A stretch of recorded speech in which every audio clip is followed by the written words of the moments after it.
A woman at the grocery store demanded I let her cut the line, snapping, "I only have a few items, and I'm more important than you." When I refused, she scoffed, "Wow, you're so rude. I have kids waiting in the car." Seconds later, the cashier smirked, "Funny, because we just watched you park, and you're alone." Her face turned red as security walked up. So this happened a few months ago at my local Trader Joe's in Los Angeles. It was a weekday evening, not too crazy, but busy enough that the checkout lines were a little long. I was at the end of one, minding my own business, waiting to pay for my groceries. I wasn't in a rush, but I also wasn't in the mood for any nonsense. I had about 10 things in my cart, just normal stuff. Milk, eggs, bread, some veggies. Nothing fancy. Just a quick in-and-out trip. That's when she showed up. A woman, probably late 40s, perfectly styled blonde hair, designer sunglasses on her head even though it was already dark outside, expensive-looking handbag that she kept adjusting like she wanted people to notice it. She looked like someone who thought she was the main character in every situation. She walked right up and stood in front of me in line. Not next to me, not behind me, in front of me. Like I wasn't even there. For a second, I actually thought maybe she had just made a mistake. Maybe she hadn't seen me. Maybe she thought the line started there. I try to give people the benefit of the doubt. Then, without looking at me, she says, "I only have a few things. I'll just go ahead." Not a question. Not a "Hey, do you mind?" Just a statement. I glanced down at her cart. She had way more than a few things. She had at least 25 items. A whole mix of things: frozen meals, produce, snacks, 3 different brands of oat milk, a huge bag of avocados, 2 bottles of wine. Nothing about this screamed, "quick trip." So I do what any normal person would do. I say, no. I've been waiting." And that's when she actually scoffed. Like I had just told her something completely ridiculous. "Wow. You're really going to be that rude?" She turned toward me then, eyebrows raised, shaking her head like I had just committed some deep personal offense. I just stared at her. "Excuse me. I have kids waiting in the car," she snaps. "I don't have time for this." Now, I don't have kids, but even if I did, why would that be my problem? If your kids are waiting in the car, maybe don't do a full grocery run. Maybe plan your time better. I was already annoyed, but then I noticed something else. The parking lot is right outside the glass windows of this Trader Joe's. You can see the cars. And when I walked in, I had noticed a sleek black Mercedes SUV pull into a spot near the front. And guess what? She was alone. I had seen her get out. No kids. No car seats. Nothing. So now I know for a fact she's lying. "No, you don't," I say. "You don't have kids waiting in the car." Her face actually twitches. "Excuse me. I saw you park. You were alone." For a second, she looks like she's about to explode. But then, she changes tactics. Her face softens, and she lets out this fake, breathy laugh. The kind that people do when they're trying to play off getting caught. "Oh, well, I meant I have to pick them up soon." Same thing. Yeah. Not the same thing. At this point, the guy at the register, his name tag says Jordan, he looks maybe early 20s, has been listening to the whole thing. He's got this smirk on his face like he already knows exactly where this is going. Before I can even say anything, he speaks up. "Funny," Jordan says, "because we just watched you park. And you were alone." Her entire expression drops. It's like you can physically see the moment she realizes she's been caught lying. Her mouth opens and closes, like she's trying to come up with something to say, but nothing is coming out. Then she switches tactics again. She spins toward Jordan, full outrage mode now. "Wow. Really professional.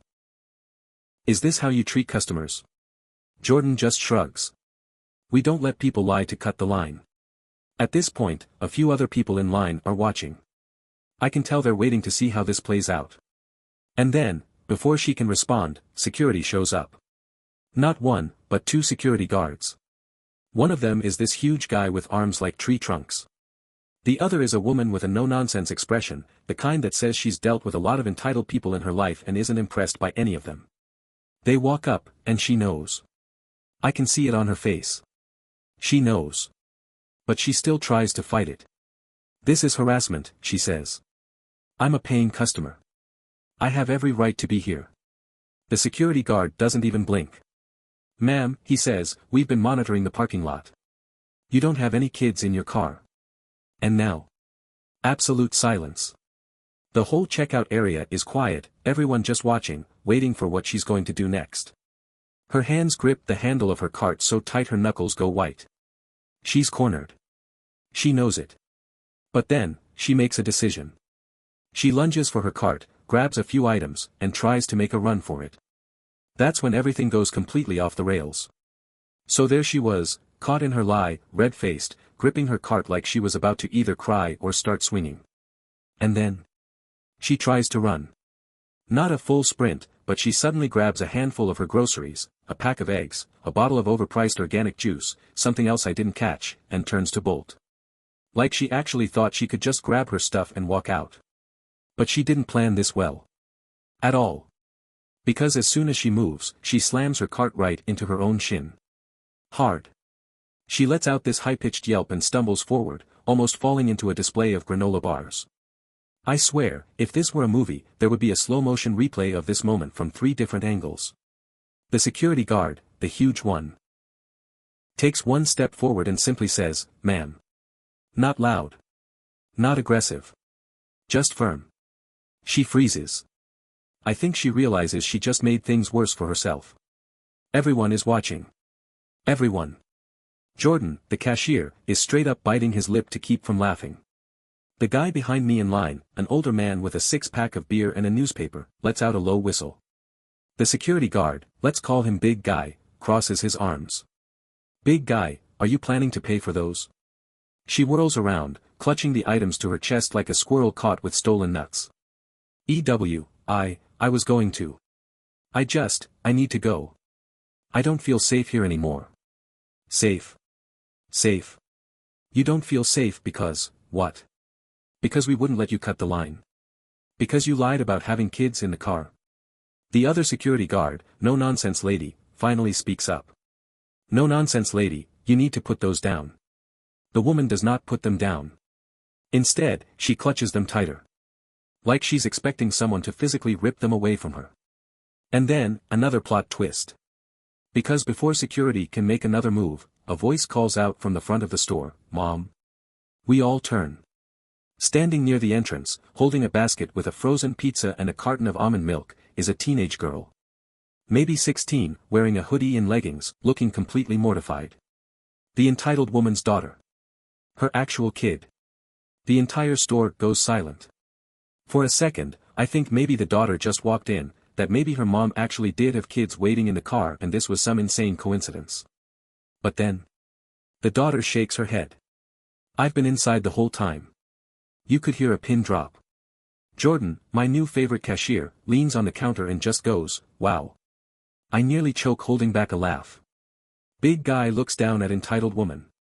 "Big Guy, ma'am, you said your kids were waiting in the car." Entitled woman's mouth opens and closes, but nothing comes out. Then she does the worst thing possible. She turns on her daughter. "Why didn't you wait in the car?" she hisses. "I told you to wait in the car." Now, I don't know this girl, but I immediately feel bad for her. Because she visibly shrinks. Her shoulders hunch, her face turns red, and she stares at the floor like she wants to disappear. The people in line behind me? They're not even pretending to ignore this anymore. One woman actually mutters, "Oh, hell no." Jordan crosses his arms. "So you were lying." Entitled woman snaps. She whirls back around to the security guards. This is harassment. I don't have to stand here and take this. I'll be calling corporate." No nonsense lady does not blink. "No nonsense lady, that's fine. But right now, you need to pay for your groceries or leave." Another long pause. I think she knows there's no winning here. I think she knows she just embarrassed herself in front of an entire store.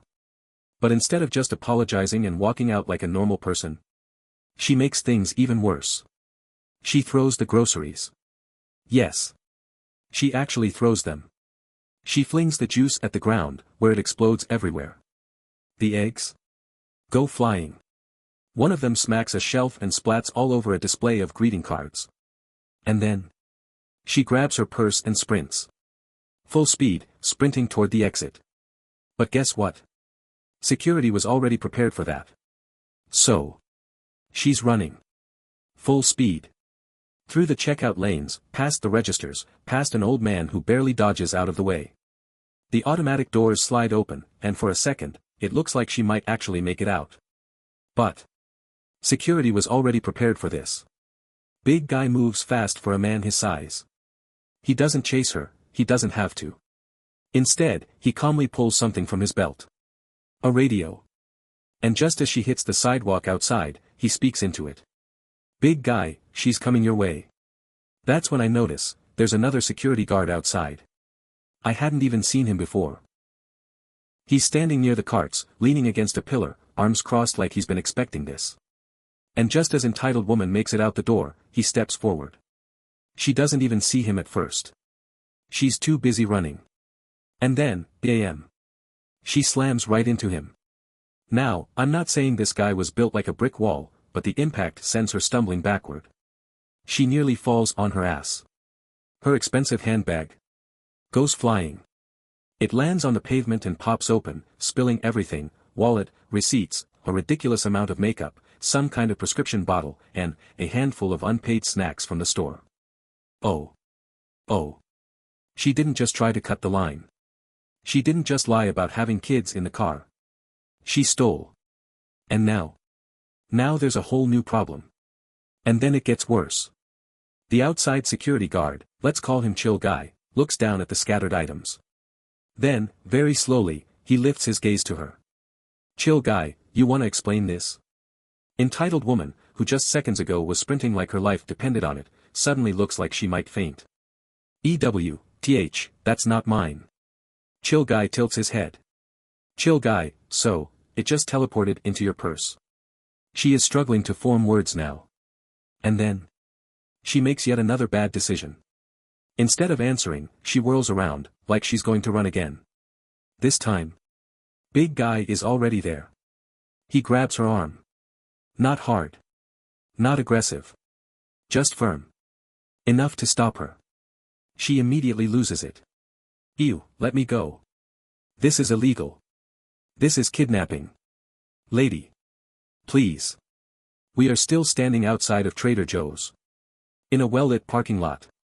In front of dozens of people. The teenage daughter. Still there. Still holding her basket. Still looking like she wants the earth to swallow her whole. Security isn't budging. And then. Another twist. Because at that exact moment, a police car pulls into the parking lot. Oh. Oh ho ho. Now, was this just an insane coincidence? Maybe. Maybe not. Because as it turns out, Jordan, the cashier, had already called them. I didn't even see him do it, but at some point during the chaos, he had picked up the store phone and made a quick call. And now. Here we are. A literal cop car is rolling into the lot, headlights bright, moving slow. And the moment entitled woman sees it, she freezes. Like, full body freeze. And then. She does the dumbest thing yet. She drops to the ground. Like, just straight up drops. Hands clutching her arm like she's just been attacked. And then, she starts screaming. Everyone in the checkout line. Absolutely stunned. Like, what? What? She is literally throwing herself on the ground in the middle of the parking lot, screaming like she's being murdered. Big Guy and Chill Guy. Not even fazed. Because here's the thing. There are cameras. Not just inside the store. Outside, too. Right above the entrance, pointing directly at us. And that police car? Yeah. It's definitely stopping now. The second the officer steps out, I already know this is going to be good. Because the first thing he does. Looks up at the security cameras. Then he looks down at entitled woman, still on the ground, still wailing. Then he looks at Big Guy, still standing there, arms crossed, looking bored. Then back to entitled woman. And he just goes, really? Oh, this is going to be beautiful. So, to recap, entitled woman tried to cut the line at Trader Joe's. She lied about having kids in the car. She got caught. She tried to run, twice. She got caught stealing. Now she's on the ground in the parking lot, screaming that she's being assaulted. And a cop just arrived.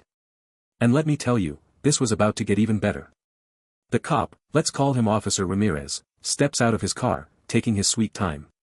He looks so done before he's even spoken a word. He strolls over, hands on his belt, looking between entitled woman, the security guards, and the scattered groceries on the ground. Officer Ramirez, alright, what's going on here? Entitled woman immediately turns up the theatrics. She scrambles up, gripping her arm like it's broken, and stammers, They attacked me. They grabbed me.